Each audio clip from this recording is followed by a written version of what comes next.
오늘 우리에게 주시는 하나님의 말씀은 열왕기상 5장 1절에서 8절까지의 말씀입니다.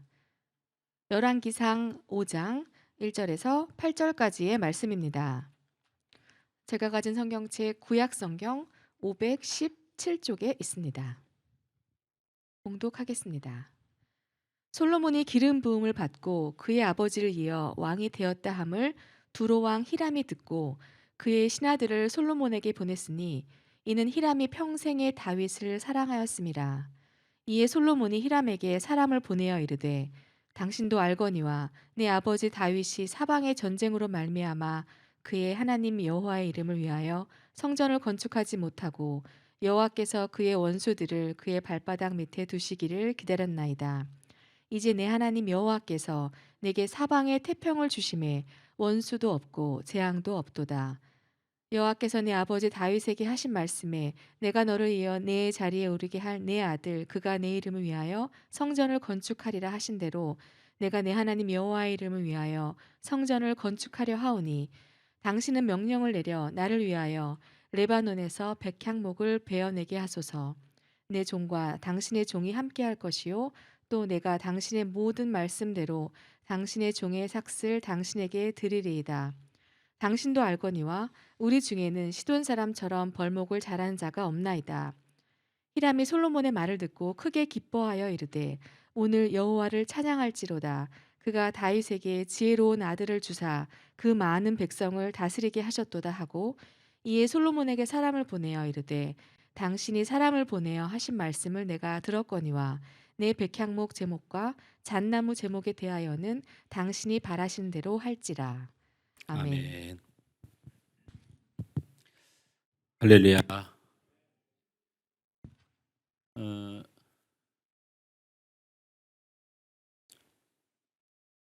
요즘 좋지 않은 그런 어떤 표현, 또 요즘 쓰는 용어 중에 그 그루밍이라고 하는 것이 있죠. 그루밍이라고 하는 것이 여러 가지 좀 안 좋은 이야기로 쓰이긴 합니다. 마치 그런 것처럼 몰아가는 거죠. 그런 것처럼 몰아가고 그 조직이 그렇게 몰아가고 그 논리가 그렇게 몰아가는 거예요. 그래서 그 사람은 사실은 그런 마음도 아니고 그러고 싶은 생각도 없는데 그게 자꾸 그런 것처럼 느껴지는 현상. 이걸 그루밍 현상이라고 하죠. 또 하나 쓰이는 그런 용어 중에 하나가 팬덤 현상이라는 게 있습니다. 팬덤 현상. 이 팬덤 현상은 두 가지를 갖고 있죠. 원래의 뜻은 자기가 좋아하는 것을 가진 무리들, 자기가 좋아하는 방향을 향한 무리들, 자기가 좋아하는 사람을 향한 무리들, 이런 뜻도 있지만요. 이 팬덤은 좀 안 좋은 현상이 뭐냐면 그렇게 동의할 수 없는 아이들에게 왕따를 시킨다는 겁니다.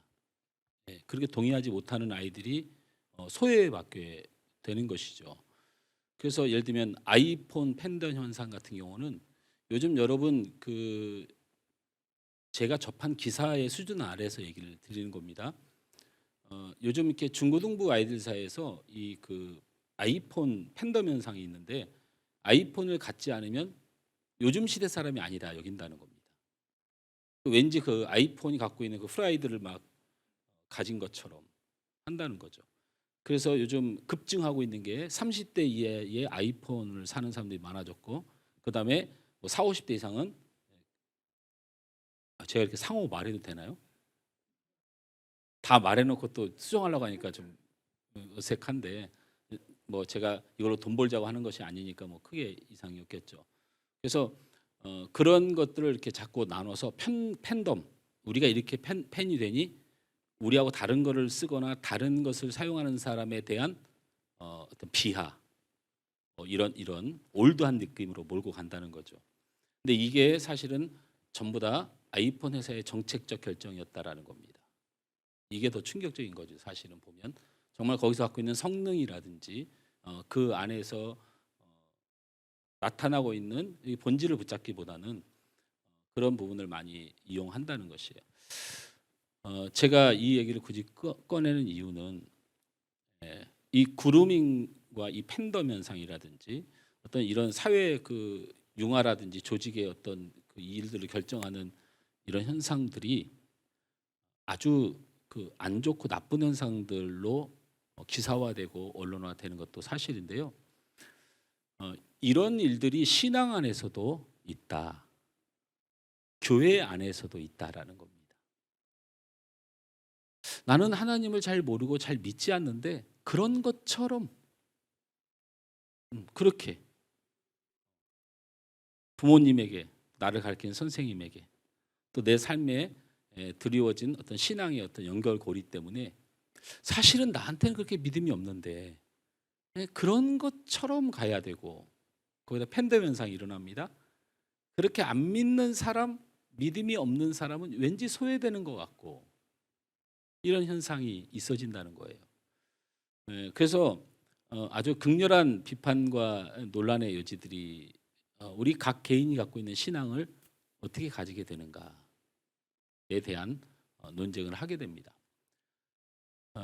우리 제자반에서는 이 논쟁에 관해서 분명히 선언하고 있습니다. 중생과 믿음은 다른 것이다. 따라서 합니다. 중생과 믿음은 다른 것입니다. 내가 믿음의 확신을 가져야만 구원이 결정되는 것은 아니다. 이 말이 오해가 되면 안 됩니다. 우리 제자반은 이해가 되죠, 이 말이. 이 말은 뭐냐면 내가 구원받았는지를 몰랐을 때에도 하나님이 이미 나를 구원하셨다. 이 말인 것입니다. 믿음이 없이 천국 간다 이 말이 아니고, 내가 안 믿어질 때라도, 내가 하나님 앞에 온전하지 못할 때라도 내 공로로 구원받는 것이 아니고 하나님이 나를 택하신 그 자체로 우리의 구원은 이루어진다.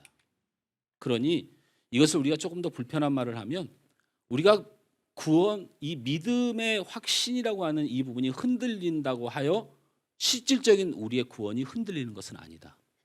이해가 되셨나요? 자, 그렇기 때문에 제가 그루밍이라고 하는 이 단계가 믿음의 확신을 갖지 못하는 단계거든요. 분위기에 취하는 것 같고, 환경에 취하는 것 같고, 자꾸 습관에 취하는 것 같고. 그런 세상식 이론을 교회에 가져오는 것은 중생과 믿음의 법칙이 어긋난 것이다. 갓난아이가 태어나서 아버지의 사랑을 느낄 때까지는 심하게 20세가 돼도 부모님 사랑을 진실하게 못 느끼고 살아가는 것도 있어요. 저는 우리 부모님이 나를 정말로 사랑하시는구나 느꼈던 게 군대에서 22살 때 있었던 일입니다. 그 전까지는 저는 그루밍을 당했다는 겁니까? 그러면 저는 팬덤이었습니까? 나를 낳아주신 아버지가 내게 그루밍을 한 것이고 내가 그 아버지의 팬이었던 것입니까? 그런 것처럼 살았을지라도 결국 그분이 나를 낳았다는 사실이 본질적으로 드러나게 되는 건 내가 그분이 사랑의 대상이고 내가 그분을 사랑한다는 그 증거, 그걸 가지고 혈액 검사를 받든 뭘 받든 유전자 검사를 받든 그게 확실해지는 증거가 되는 것이죠. 무엇인가 확실해지고 분명해지는 것은 우리가 흔히들 속되게 얘기하는 그루밍이라든지 팬덤 현상이 우리의 인생에 있을 수도 있다. 그래서 이런 이야기들을 너무 현혹되거나 자기 감정에 휘둘리면 안 돼요. 하나님의 구원은, 하나님께서 주신 믿음은 우리 편에서 할 게 하나도 없다는 게 우리는 익숙하지 않지만, 여러분은 우리 편에서 뭔가를 해서 믿음을 얻고 싶어하고, 우리 공로로 인해서 우리가 뭐 노력을 해서 우리가 막 기도를 열심히 해서 뭔가 하나님에 대한 확신을 갖고 싶을지 몰라도 그런 식으로 하나님 여러분에게 믿음과 구원을 주시지 않습니다. 나는 아무 자격이 없고, 나는 만날 자격이 없고, 나는 기도하지 못하고, 나는 하나님 말씀대로 살지 못했는데도 그분이 나를 끝까지 사랑하신 그 사랑을 발견하게 되는 것이 우리 믿음과 구원의 힘이 되는 것입니다. 제 얘기가 무슨 얘기 이해가 되시죠? 그래서 이 그루밍과 팬덤 현상, 그다음에 믿음이 없는데, 잘 모르는데 내가 어떻게 신앙생활을 해 나가야 될까에 대한 고민을 하는 성도들에게 하나님께서 유일하게 주신 것이 하나님의 말씀입니다.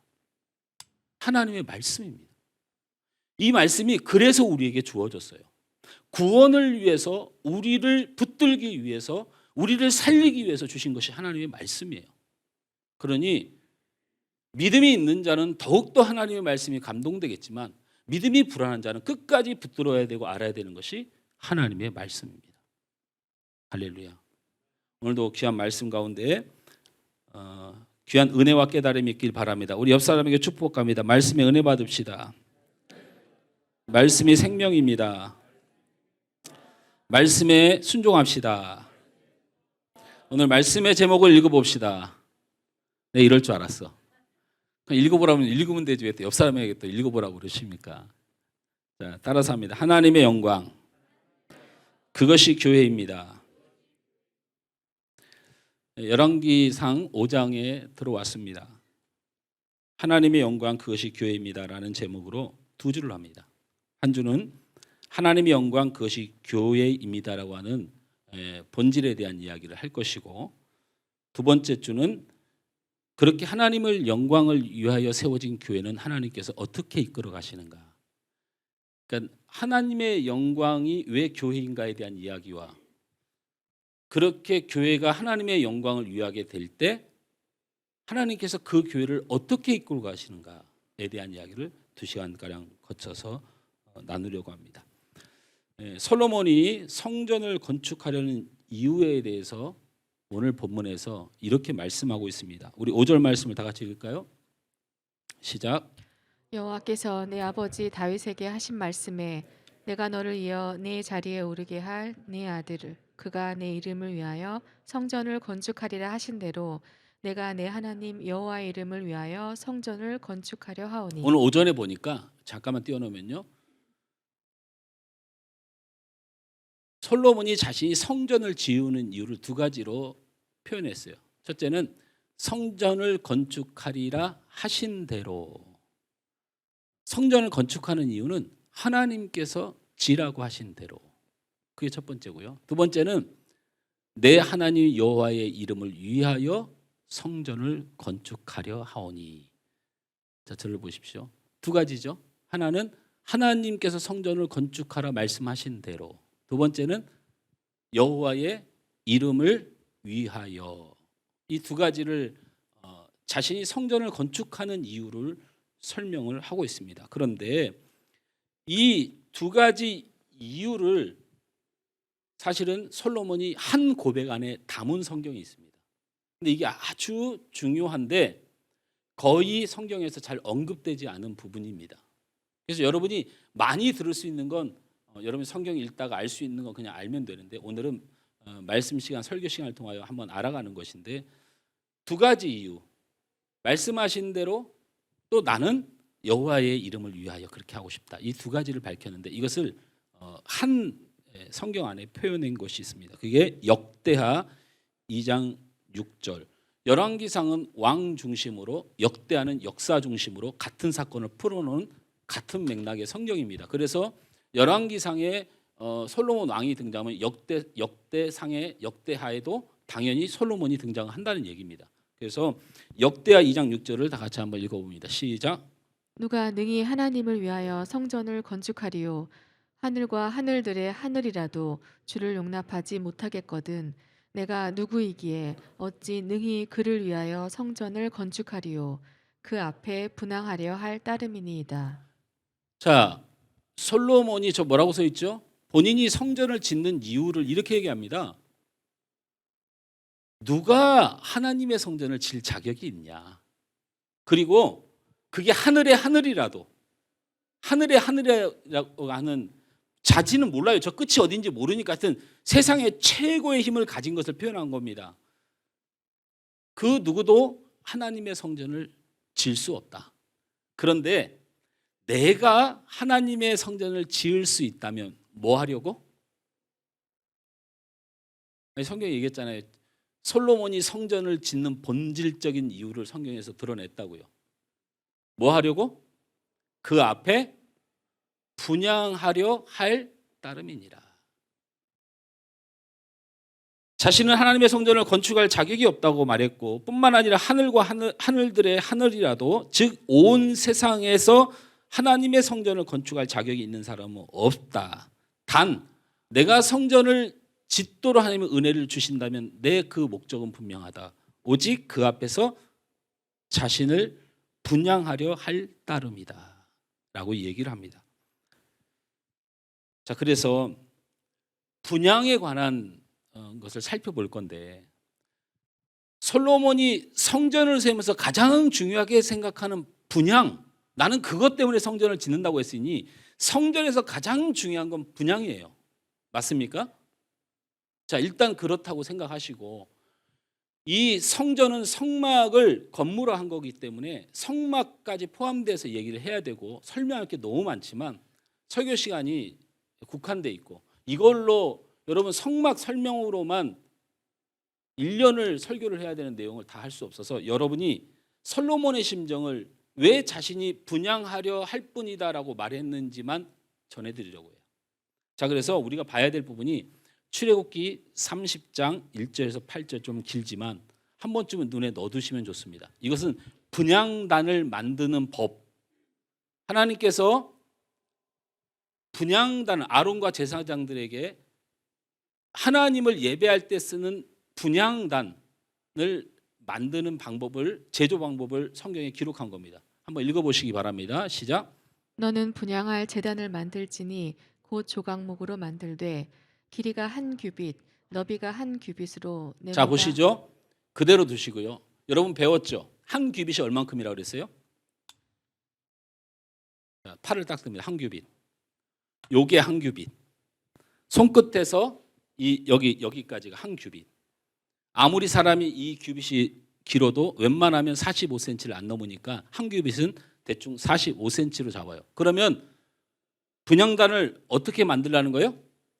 길이가 한 규빗 45cm, 너비가 한 규빗 45cm. 그러면 정사각형 45cm 정사각형이 나와요. 네모 반듯하게 하고 높이는 두 규빗. 그러면 45 더하기 45는 뭐예요? 90. 그 1m가 좀 안 되는 거죠. 조만한 거예요. 저렇게 조그만해요. 이 강대상보다 작을 것 같은데 이거 1m 넘죠. 제가 키가 이게 1m 안 넘으면 제가 키가 되게 작은 것처럼 느껴지잖아요. 이게 한 2m 되는 것 같은데요. 그래서 45cm짜리 정사각형하고 높이가 90cm짜리예요. 그죠? 그다음에 그 뿔을 그것과 이어지게 하고, 이 말이 무슨 말이냐면 정사각형의 각 모서리를 어떻게 연결하라고 하냐면 뿔을 만들어서 세우라는 거예요. 뿔. 그냥 여러분이 생각하는 뭐 솥불 이런 겁니다. 뿔을. 나중에 이걸 제가 설명을 잘 못하는 이유가 이 뿔이 가진 의미가 되게 중요해요. 승리. 여러분 뿔은, 구약에 나오는 뿔은 무조건 하나님의 승리를 뜻합니다. 그러니까 그것까지 다 설명 못하니까 어쨌든 모양만 설명을 드리는 거예요. 사각형이 있고 높이는 90cm고 조그만 45cm 정사각형이 있는데 거기에 각 모서리를 뿔로 연결하라는 거예요. 그죠? 아닌가요? 맞죠? 그 다음에 제단의 상면과 전후 좌우면, 이렇게 상면과 전후 좌우면, 후 좌우면에 고리를 다르라고 그러는 거예요. 고리를 다르라는 거예요. 아니 금태 아래 양쪽 근고리 둘을 만들되 이 고리를 만들었어요. 그리고 거기에다가 뭐를 하기 위해서 매는 채를 넣기 위해서, 봉을 넣기 위해서 이렇게 만들었다는 거예요. 그리고 이것을 전부 다 뭐로 만들려고 했어요? 아니요. 만들려고 하는 재질을 말씀드린 거예요. 이것도 되게 중요해요. 조각목이라고 써 있잖아요. 너는 분향할 제단을 만들지 곧 조각목으로 만들고, 이게 여러분 나무로 만든 거예요. 그게 순금으로 만든 게 아니고. 근데 그 모든 것을 만들고서 어떻게 하라고 했어요? 거기다가 금태를 하라고 했어요. 금칠을 하라, 이렇게 표현을 한 겁니다. 그래서 순금으로 만드는 게 아니고 나무로 만들어졌는데 겉은 금으로 칠한 거예요. 그래서 나온 모양이 어떤 모양이냐면 이 모양입니다. 이렇게 하면 딱 나와줘야 되거든요. 예, 그래서 저런 모양으로 생긴 겁니다. 근데 저게 요즘 그림으로 이쁘게 만든 거예요, 저게. 근데 저런 밑에 받침이 이쁘게 돼 있는 제가 알 게 뭡니까? 그죠? 여기 받침 얘기는 안 나오니까. 하여튼 저런 식으로 만든 게, 내 귀퉁이에 뿔이 있고 고리가 있어서 채를 끼워가지고 사람들고 들고 이동할 수 있도록 저렇게 만든 겁니다. 자, 그렇게 보시고 저를 보시면 됩니다. 자, 그래서 이제 이 분향단을 만들었습니다. 여러분 분향단은 뭐 하는 거죠?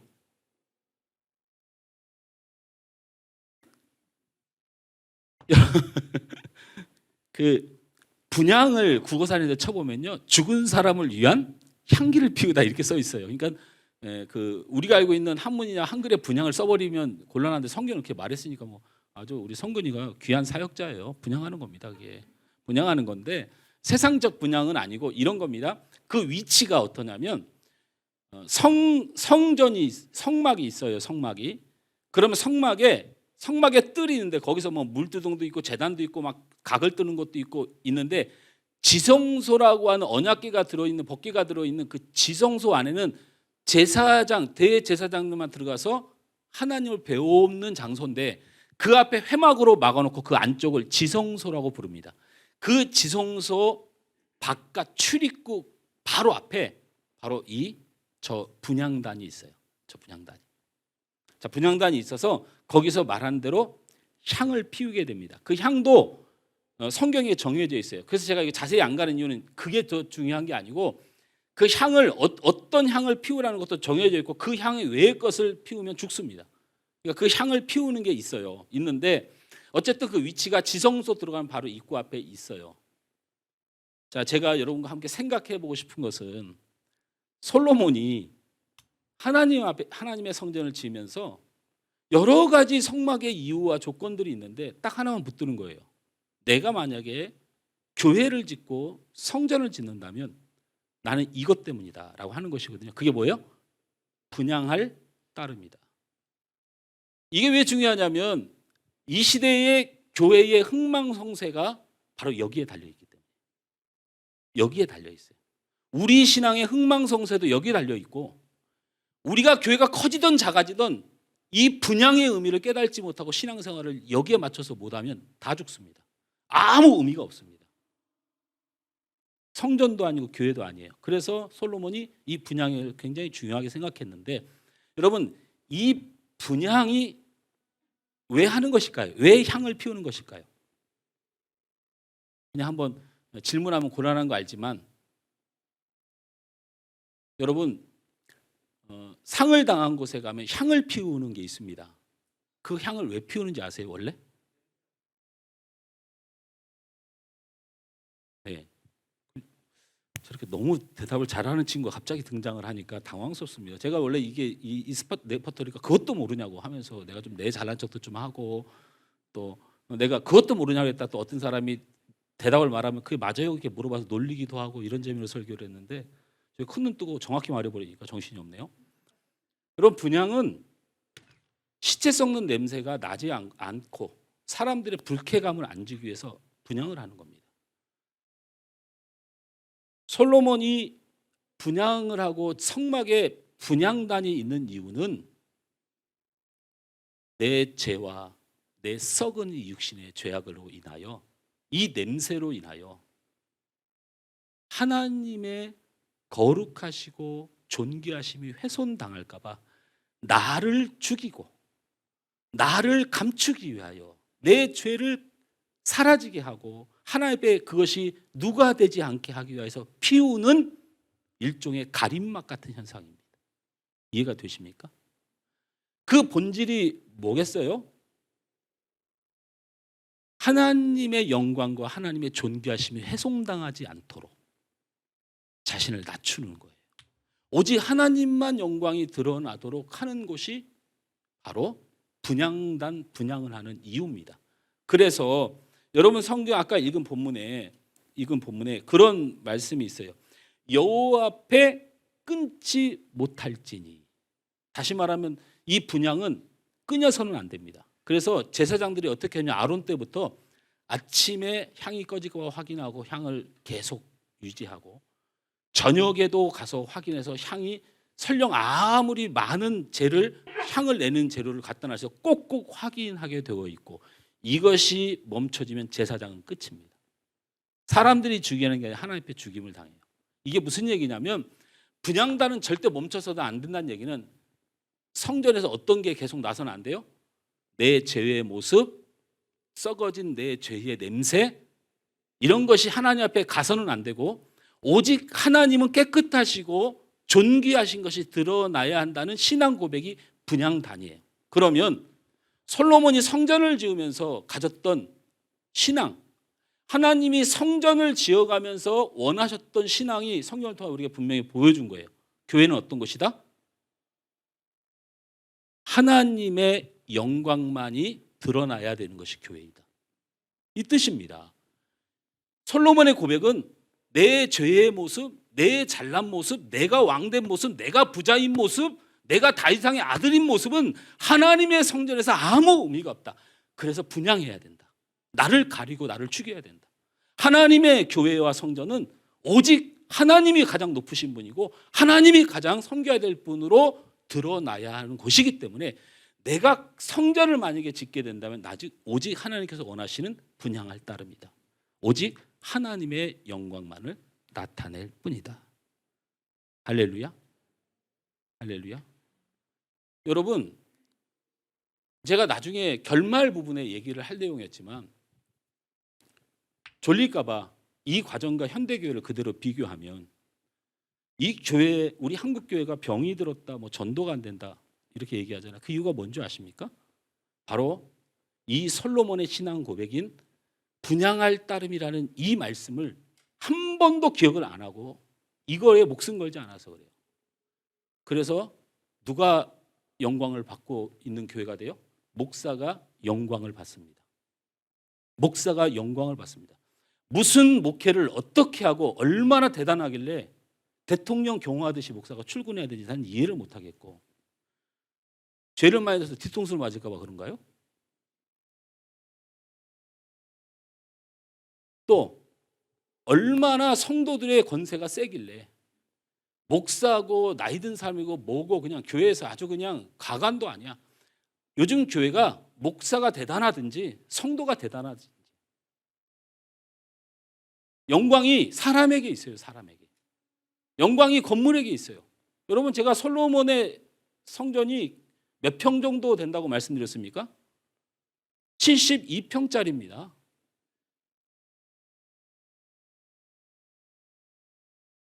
누군가를 비하했다면 죄송합니다. 저도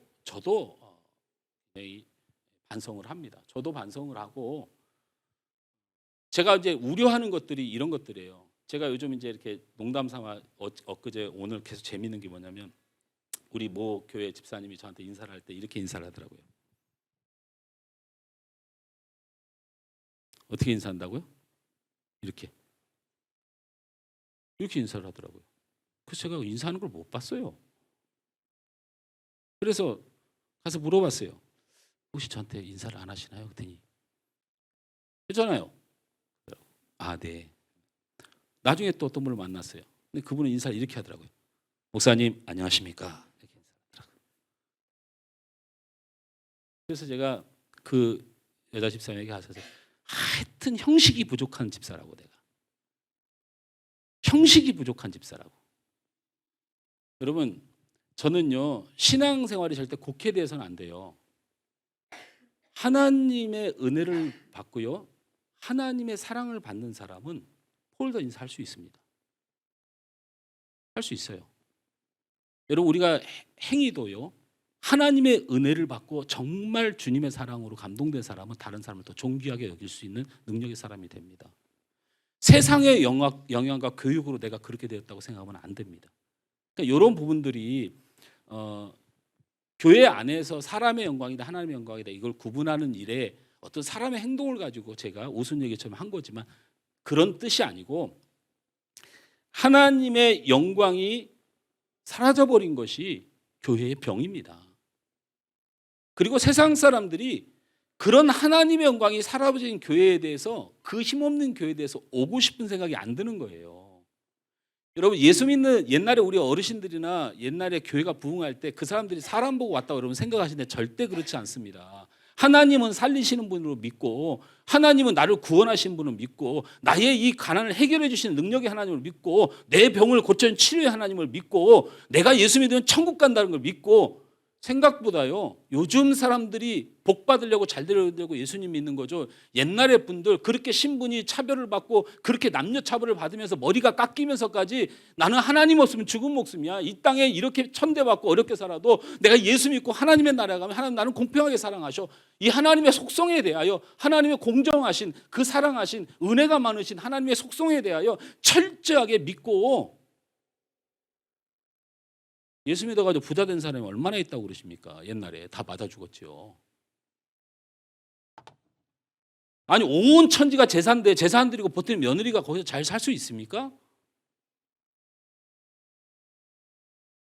여러분 그거는 우리가 쓰는 소설에 불과하지 현재에는 목숨을 걸고 예수를 믿었다는 거예요. 목숨을 걸고. 그래서 이 하나님의 영광이 멈춰버린 교회, 사람이 주인공이 되고 사람 기분이 주인공이 되고 사람의 감정 싸움이 모든 것을 결정하고 말씀은 저리 가고 하나님의 뜻도 저리 가고 이렇게 교회가 되면 그건 교회가 아니에요. 교회가 아닙니다. 제가 윗사람들을 존경하고 목사님을 존경하고 성도를 더러 존경하고 살아가면 그러면 기분 좋게 해야지 그러면 기분 나쁘게 합니까? 제가 그 얘기를 하는 게 아니라는 걸 아까 말씀드렸잖아요. 하나님께 감동되고 성령에 감동되고 그보다 훨씬 더 잘할 수 있습니다. 안 그렇습니까? 우리가 세상 사람들이 하는 존경의 수준을 가지고 세상 사람들이 하는 도덕의 수준으로 우리가 머물려고 예수 믿는 거 아니잖아요. 하나님을 믿으면 그보다 더 겸손하게 섬길 수 있습니다. 더 겸손할 수 있습니다. 우리 교회에 특징이 있어요. 우리 교회 성도들은요, 윗사람한테 잘 못하는 특징이 있어요. 나 목사야 이게 안 통하는 교회입니다. 그래서 되게 목회하기가 힘들어요. 진심이에요. 그 다음에 마음에 크게 감동이 안 오면 순종을 하는 법이 없어요. 웬만하면 이 정도 정성을 들였으면 들어줄 만도 한데 안 들어줍니다. 웬만한 감동으로는. 그래서 그렇게 목회가 되고 목회가 되게 힘들었었는데 지금 제가 훈련받고 있는 것은 이거예요. 그를 통해서 네 고집 부리지 마라. 네가 옳다고 주장하지 마라. 네가 잘났다고 주장하지 마라. 하나님이 나한테 그렇게 10여 년 동안 가르치신 거고 그렇게 하나님의 말씀을 하고 믿고 바라보니까 너무 사랑스러워서 제가 존경받고 존중받을 이유가 없이 내가 존중하고 존경하게 되어요. 여러분 우리가 세상에서 서로 커뮤니케이션 가운데 이루어진 정도의 수준의 예의를 갖추려고 교회 다니십니까? 아닙니다. 하나님의 영광이 사라지면 교회는 교회가 아닙니다. 하나님의 영광이 사라지면 성도는 성도가 아닙니다. 찬양에서 가장 중요한 게 하나님의 영광이에요. 하나님의 영광이 사라지는 건 그건 세상 노래지 찬양이 아닙니다. 그래서 우리 교회가 발전한 게 뭐예요? 여러분 제가 찬양을 막 좋아한다고 여러분 생각하십니까? 이 노래를? 여러분 저 노래를 별로 안 좋아합니다. 일단 제가 박치고요. 그 다음에 이상하게 노래하는 게 힘듭니다. 그리고 막 떨리기도 하고. 제가 결단 찬양 이렇게 할 때 여러분, 여러분, 우리 목사님은 그냥 늘 찬양을 열심히 하고 그래서 늘 잘하나 봐 그런데 아니에요. 제가 연습을 굉장히 많이 합니다. 찬양을 하는 데 있어서 하나님의 영광이 사라지면 그건 찬양이 아니고 세상 노래입니다. 여러분이 하나님의 영광이 사라져버리면 여러분 죄송한데 여러분 나름대로 괜찮게 살고 있다고 생각하지만 여러분 아무것도 아닙니다. 왜 그렇습니까? 하나님의 영광이 무엇이기 때문에 그렇습니까? 제가 그래서 말씀이 헷갈리지 않도록 분명히 하나님의 영광을 위하여 내가 이 성전을 짓는다고 성전에는 하나님 영광 외에는 인간이 할 게 없다고 솔로몬이 고백을 했고 그 하나님의 영광이 사라져버린 현대 교회들이 여러분 눈에 알고 보이는 거 아닙니까? 그죠? 그러면 그 하나님의 영광이 뭔지는 정확히 알아야죠. 이 하나님의 영광이 얼마나 중요한지 이사야서 43장 7절 말씀을 우리 다 같이 읽습니다. 시작. 내 이름으로 불려지는 모든 자 곧 내가 내 영광을 위하여 창조한 자를 오게 하라. 그를 내가 지었고 그를 내가 만들었느니라. 같은 얘기지만요. 3번을 반복했습니다. 창조한 이유, 지은 이유, 만든 이유가 뭐 때문이라고요? 하나님의 영광을 위하여. 여러분 우리 존재 자체가 하나님의 영광을 위해서 존재한다니까요. 이렇게 하나님의 영광은 중요합니다. 그러면 하나님의 영광이라고 하는 것이 실질적으로 그렇게 중요한 것이고 하나님도 나를 하나님의 영광 때문에 만들었다고 하니까 내 삶의 목표가 돼야 되겠죠. 내 신앙의 목표가 돼야 될 거 아닙니까? 그러면 그게 실질적으로 뭘 말하는가? 이게 아주 오늘의 핵심이죠. 그 성경 구절이 있습니다. 이사야서 6장 3절 말씀을 다 같이 읽습니다. 여러분 이거는요. 머리에 그냥 넣어 놓으세요. 함께 읽습니다. 시작. 서로 불러 이르되 거룩하다 거룩하다 거룩하다 만군의 여호와여 그의 영광이 온 땅에 이거는 그냥 이 충만하도다. 본문을 띄워놓고 제가 설명을 해둘게요. 여러분 거룩이 뭡니까? 구별입니다. 거룩은요. 이것과 이것을 구별하는 의미가 아니고요. 거룩은 거룩함과 거룩하지 않은 것과의 구별하는 것이, 그러니까 깨끗한 것과 깨끗하지 않은 것을 구별하는 것입니다. 죄악된 백성, 거룩한 백성 이렇게 구별하는 것을 거룩이라고 합니다. 특별히 거룩은요 어떤 것이냐면 에스겔서 38장 23절을 읽고 설명하겠습니다. 함께 읽습니다. 에스겔서 38장 23절 시작. 이같이 내가 여러 나라의 눈에 내 위대함과 내 거룩함을 나타내어 나를 알게 하리니 내가 여호와인 줄을 그들이 알리라. 하나님이 거룩함을 나타내길 원한다. 그죠? 우리를 만들고 우리를 짓고 우리를 창조하신 하나님께서 원하시는 게 하나님의 영광인데 그 영광의 의미를 드러낸 성경 구절이 바로 저거예요. 뭐냐면 하나님의 위대하심과 거룩하심을 나타내어 나를 알게 하는 일. 다시 말하면 하나님의 거룩함과 하나님의 속성을 세상 사람들이 알게 하는 일, 이게 하나님의 영광이에요. 이해가 되셨습니까? 하나님이 가지고 있는 하나님의 속성을 세상 사람들이 알게 하는 일 때문에 우리가 지음을 받았다라는 거예요. 예를 들자면 자, 아담이 창조를 받고 하나님께서 어떻게 이렇게 살라고 하셨잖아요. 그러면 뱀이 찾아왔고 하하가 찾아왔을 때 아담이 해야 될 말이 뭡니까? 뭐예요? 하나님이 세상에 이 많은 것을 만드셔서 나에게 주셨다? 이렇게 말해야 되는 거예요. 이해가 됩니까? 하나님이 나를 이렇게 만들어주시고 당신을 주셨다? 이렇게 말해야 되는 거예요. 맞습니까? 맞습니까? 하나님이 이 넓은 에덴 동산에서 이 많은 것들을 하늘과 해와 별들을 다 만드시고 그게 하나님한테는 필요 없는데 그걸 나에게 주셨다? 하나님이 나는 아무것도 없는데 나보고 다스리고 정복하고 땅에 풍성하게 너를 복여 주시겠다 하셨다? 하나님이 아담에게 보여주시고 베풀어 주신 은혜에 대해서 말하고 나타내고 자랑하는 걸 하나님의 영광이라 얘기하는 거예요. 할렐루야. 하나님이 가지고 있는 속성을 드러내는 거예요. 교회가, 성도가.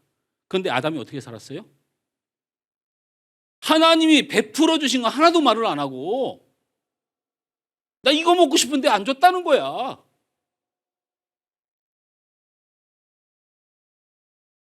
맨 자기 생각대로, 자기 뜻대로 하나님을 표현하고 자기 이윤대로.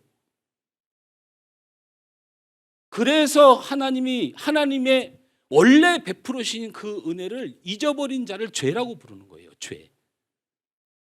이해가 되십니까? 하나님의 영광이란 단어는 하나님이 가지고 계신 우리 세상과 우리를 향한 교회를 향한 베풀어 주신 하나님의 속성에 관하여 드러내야 된다는 거예요. 할렐루야. 그러니 보십시오. 여러분 우리 교회가 참 은혜스럽지 않습니까? 이거 방송용으로 대답을 해주세요. 우리 교회가 참 은혜스럽지 않습니까? 그게 목사 덕입니까? 아멘은 또 어디서 나왔어요 갑자기? 이게 목사 덕입니까? 아니죠. 누구 덕입니까? 그렇죠. 그러면 여러분이 하나님의 영광을 드러내는 교회가 되는 거예요. 하나님의 영광을 드러내는 교회예요. 여러분 잘 살고 있습니다. 여러분 돈 많이 벌고 있습니까? 여러분 자녀가 건강합니까? 때로는 아프다가 치유가 됐습니까? 그렇게 만드신 분이 여러분 능력입니까? 아니면 하나님의 능력입니까? 그러면 여러분 하나님의 영광을 위해서 사는 사람들인 거예요. 내 자녀가 병들었습니다. 좋은 대학 못 갔습니다. 그리고 우리 집이 가난에 처해 있습니다. 그런데 나는 하나님의 영광을 드러내야 됩니다.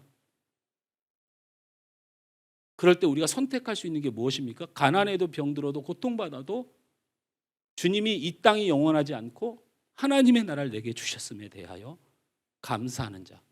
바로 그것이 작은 것에 감사하는 자입니다.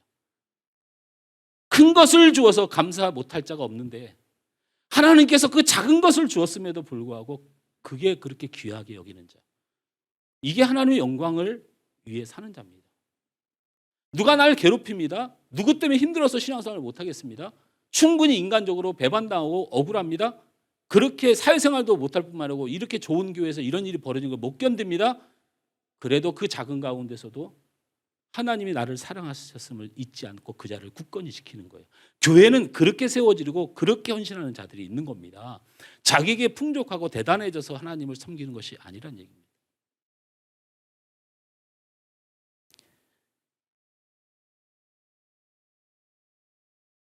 하나님의 영광에 대한 이야기 이해가 되셨습니까? 이해가 되셨습니까? 로마서 3장 23절에서 25절 말씀을 더 한 절 확인했으면 좋겠습니다. 우리 함께 읽습니다. 시작. 모든 사람이 죄를 범하였음에 하나님의 영광에 이르지 못하더니 그리스도 예수 안에 있는 속량으로 말미암아 하나님의 은혜로 값없이 의롭다 하심을 얻은 자 되었느니라. 이 예수를 하나님이 그의 피로써 믿음으로 말미암는 화목 제물로 세우셨으니 이는 하나님께서 길이 참으시는 중에 전에 지은 죄를 간과하심으로 자기의 의로우심을 나타내려 여러분 이 하심이니. 성경이 정말 생명 같은 이유가 있습니다. 우리가 죄를 범하였으면 하나님의 영광에 이르지 못한다는 말은 정해진 사실입니다. 그래서 우리는요 하나님의 영광 즉 하나님의 사랑, 하나님의 능력, 하나님의 전지전능하심, 하나님의 높으심, 하나님의 위대하심 이걸 위해서 살 수 없는 죄인들입니다. 이건 우리가 정해진 운명입니다. 그래서 여러분이 혹시 지금 그렇게 하나님을 안 믿는 건 아닌데 그게 잘 안 돼. 나는 더 돈을 쫓고 나는 더 세상 내 만족을 쫓고 목사님 그래서 내가 힘들어요. 그게 솔직한 마음입니다. 안 됩니다. 오늘 성경이 뭐라고 그랬어요? 모든 사람이 죄를 범하였으면 하나님의 영광에 이르지 못한다고 했어요. 그런데 우리 안에 기적이 일어납니다. 무슨 기적입니까? 하나님이 보이기 시작해요. 하나님의 사랑이 보이기 시작해요. 하나님의 능력이 보이기 시작해요. 하나님의 전지전능하심이 보이기 시작해요. 영원한 천국의 하나님의 나라가 보이기 시작해요. 그건 누구 때문입니까? 그렇습니다. 이 본문이 말하는 게 그거예요. 우리는 죄인된 몸으로서는 하나님이 그렇게 대단한 분인지를 못 느끼다가 우리가 예수 그리스도를 만나고 그의 보혈로 깨끗함 받아서 죄가 사여진 사람들에게 보이는 게 뭐냐면 하나님의 사랑입니다. 예수를 믿고 그분이 나를 구원했음을 느끼는 사람이 부르는 게 찬양입니다. 그가 하는 모든 봉사가 하나님을 높이는 것입니다. 그러므로 성경에서는 그 하나님의 영광을 무엇으로 인하여 됐다고 얘기하냐면 예수로 인하여 되었다고 얘기합니다. 그래서 예수를 믿는 자가 하나님의 영광을 볼지니라 이렇게 말한 것입니다. 솔로몬의 하나님을 영광을 위한 삶이 구약시대의 개념이라면 이 그림자가 되어서 신약의 성경에서 이 하나님의 영광을 누구로 풀어냈냐면 예수 그리스도를 믿는 자에게 주시는 하나님의 은혜로 표현된 겁니다. 예수를 믿어야 하나님의 높으심이 보입니다. 예수를 믿어야 하나님의 위대하심이 보입니다. 여러분 그래서요 이 세상에 하나님이란 이름을 믿는 종교가 200가지가 넘습니다. 그런데 그들이 하나님의 영광은 드러내지 않고 자기들의 욕심과 죄악과 이단 사탄에 빠져가지고 지냅니다. 오직 우리 기독교만이 그 하나님의 존귀하심을 지키려고 애를 씁니다. 그것이 누구의 은혜다? 예수가 우리의 구원자라는 이 믿음에 일어나는 역사입니다. 할렐루야. 그래서 그것을 확인시켜 드리기 위해서 히브리서 1장 3절은 선언했습니다. 여러분 히브리서는요 유대인들을 향한 지극히 구약에 매여 있는 사람들을 향한 복음입니다. 히브리서 이렇게 말합니다. 시작. 이는 하나님의 영광의 광채시요 그 본체의 형상이시라. 그의 능력의 말씀으로 만물을 붙드시며 죄를 정결하게 하는 일을 하시고 높은 곳에 계신 지극히 크신 이의 우편에 앉으셨느니라. 예수님이 하나님의 영광의 광채고 그 본체의 형상이라고 말합니다. 그리고 그분을 아무리 깎아내려도 그분은 그 영광의 하나님과 동등된 자리 우편에 앉으신 전능하신 하나님이라고 선언하는 겁니다. 예수가 하나님의 영광의 본체입니다. 이 표현을 제가 여러분한테 말씀해요. 예수 믿어야 하나님이 보인다. 예수 믿어야 하나님 사랑이 느껴진다. 예수 믿어야 하나님의 능력으로 살게 된다. 저는 도덕적인 관계, 인간적인 관계, 이거 한없이 여러분 만족할 수 없는데요. 하나님의 말씀은요, 그루밍 되어지거나 팬덤으로 가는 게 아니고 하나님 말씀을 믿고 받으면 그 말씀이 우리에게 기적을 준다고 믿습니다. 우리 편에서는 기적이지만 하나님은 보편적인 일입니다. 우리는 그 하나님의 보편적인 일을 받기가 너무나도 어려운데 그건 믿음 때문입니다. 예수님은 하나님의 본체십니다. 예수를 잘 믿고 예수의 은혜를 기억하고 그 예수의 사랑을 아는 것, 그것은 하나님의 영광에 합당한 삶을 사는 것입니다. 그래서 교회는 그 예수님의 가치가 가장 높은 곳이 돼야 됩니다. 예수님의 십자가의 보혈을 생각하며 내 죄를 깨닫고 예수님이 그 고난의 채찍을 맞은 거 보면서 우리가 주를 위하여 하나님을 위하여 살아갈 때 어떤 채찍도 감당해내는 겁니다. 그건 제 말이 아닙니다. 누가복음 13장 12절 13절 함께 있습니다. 예수께서 보시고 불러 이르시되 여자여 내가 네 병에서 놓였다 하시고 안수하시니 여자가 곧 펴고 하나님께 영광을 12해 동안 돌리는지라. 귀신이 들려서 날마다 고꾸라지는 여인을 만났을 때 예수가 그에게 안수하니 뭐가 임했어요? 하나님의 영광을 돌리게 되었다는 거예요. 예수가 계시면 하나님의 영광이 돌려진다는 겁니다. 제가 이걸 한 구절만 억지로 찾아왔겠습니까? 제가 찾다 그냥 여러분 너무 힘들어할 것 같아서 몇 구절만 추려왔습니다. 누가복음 17장 17절에서 18절 말씀 함께 있습니다. 예수께서 대답하여 이르시되 10사람이 다 깨끗함을 받지 아니하였느냐 그 9은 어디 있느냐 이 이방인 외에는 하나님께 영광을 돌아온 자가 없느냐 하시고 10명의 나병 환자를 치료하였는데 하나님께 영광을 돌리러 돌아온 자가 한 명밖에 없는데 그 하나님의 영광을 돌리러 누구 앞에 왔습니까? 누구 앞에 왔습니까? 예수님 앞에 와야 하나님께 영광을 돌린다고 성경은 기록하고 있습니다. 로마서 4장 20절 말씀을 함께 있습니다. 시작. 믿음이 없어 하나님의 약속을 의심하지 않고 믿음으로 믿음으로 견고하여져서 하나님께 영광을 돌리느니라. 믿음, 누굴 믿는 겁니까?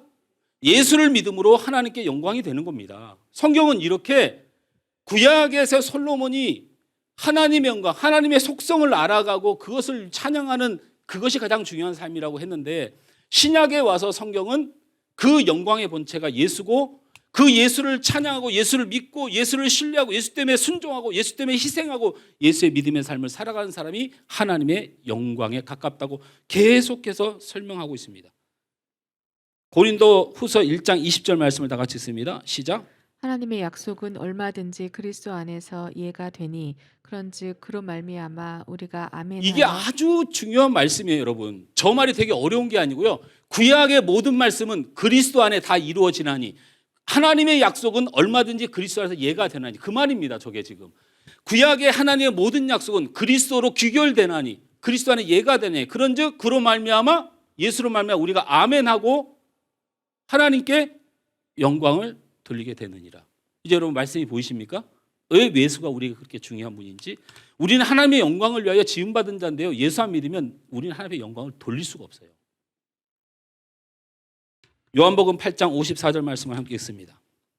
예수께서 대답하시되 내가 내게 영광을 돌리면 내 영광이 아무것도 아니거니와 내게 영광을 돌리시는 이는 내 아버지시니 곧 너희가 너희 하나님이라 칭하는 여러분 그이시라. 예수님께서 그냥 솔직하게 말씀하신 거예요. 사람들에게 풀어야 되기 때문에 내가 내 영광을 나한테 돌리라고 말하면 너희가 나한테 영광을 돌리겠느냐? 내게 영광을 주시고 영광을 돌리게 하시니까 누구라고요? 하나님이 정하신 것이니 그 믿음 생활을 잃지 말라고 성경은 말합니다. 여러분 그래서요, 성경은요 억지로 짜맞출 수가 없어요. 원어가 있고요, 조직이 있고 굉장히 철두철미한. 여러분 이 70인경을 제가 뭐라고 했어요?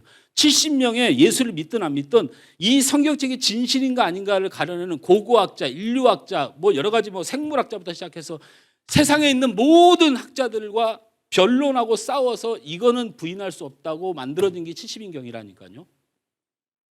여러분이 얼마나 많이 배우고 우리가 얼마나 많이 배우냐, 그들보다 뛰어날 수는 없는데 그들도 발견된 모든 역사적 근거들과 역사책을 찾아보면서 근거를 찾아서 만든 게 성경이라는 거예요. 성경은 굉장히 객관적이고 과학적이고 근거적입니다. 여러분 분향단을 지었던 걸 보면 논리학자들이 깜짝 놀랍니다. 여러분 분향단은요 뭐 하는 거라고 그랬어요?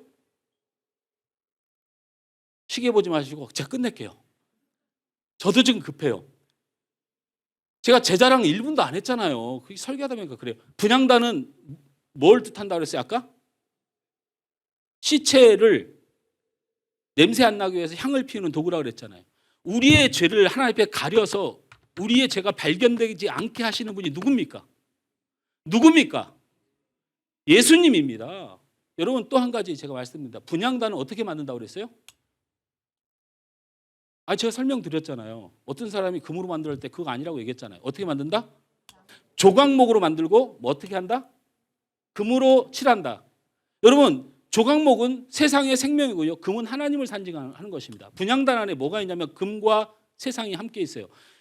여러분 이 세상에 하나님과 인간을 동시에 가지고 계신 분이 누굽니까? 예수님입니다. 이 분향단에 가지고 있는 의미는요. 예수 그리스도입니다. 그 예표입니다. 그것이 이 땅에 말씀이 되고 생명이 돼서 우리에게 증거된 것이 신약입니다. 솔로몬의 고백을 기억하십시오. 내가 교인되고 교회되고 성전이 되는 이유는 오직 나는 분향할 뿐이니라. 예수 그리스도를 믿으시고 예수 그리스도의 말씀에 순종하시며 그가 우리를 얼마나 사랑하셨는지 그가 우리를 위하여 어떻게 희생하셨는지 그리고 그가 베풀어 주신 우리에 대한 계획이 무엇인지 그리고 그분의 능력이 얼마나 대단하신지 그분이 얼마나 높으신 왕인지 이것을 말하고 찬양하고 드러내는 것이 교회입니다. 할렐루야.